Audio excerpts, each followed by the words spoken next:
As a longtime fan of Amazon, and in fact, a shareholder of Amazon stock, I've read a number of interesting books, both about Amazon, the business, and about Jeff Bezos, the iconic founder of that business. But this book is quite different.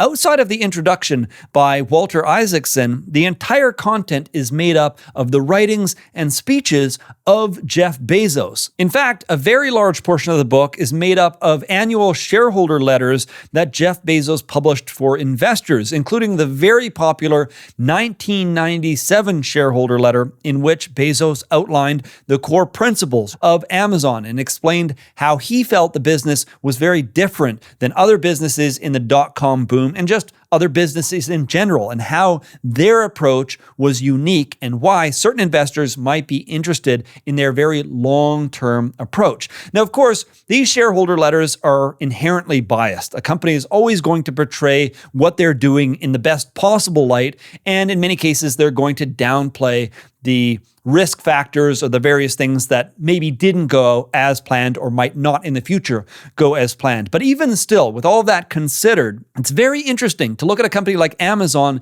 through the lens of these annual shareholder letters, seeing how year after year, what is it that they're focused on? How do they see their progress? Knowing what we now know, going back through history and just seeing how Jeff Bezos and the company envisioned the future and how they progressed over the years was very interesting.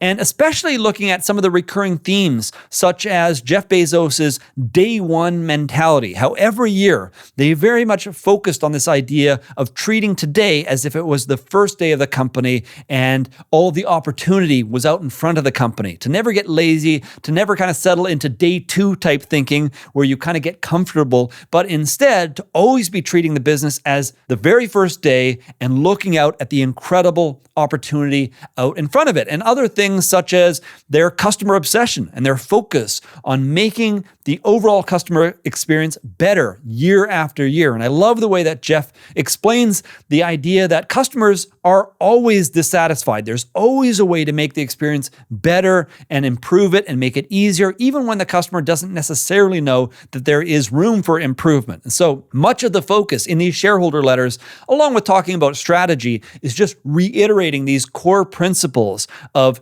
always thinking about today as day one, always being obsessed about the customer and looking for ways to take the business forward and do some really impressive and important things in the world. So just a really interesting look at the overall history through that particular lens. And the last portion of the book really focuses on the speeches and perhaps other essays by Jeff Bezos, which I found to be very interesting and inspiring as someone who's very interested in business and business strategy, specifically when it comes to looking at some of these very successful companies and the kinds of themes and principles they follow. I found this book very inspiring, very educational. So if, like me, you're interested in seeing how a company like Amazon is very successful, well, you almost certainly could go out there and find much of this content freely available on the internet. I'm sure the shareholder letters are available.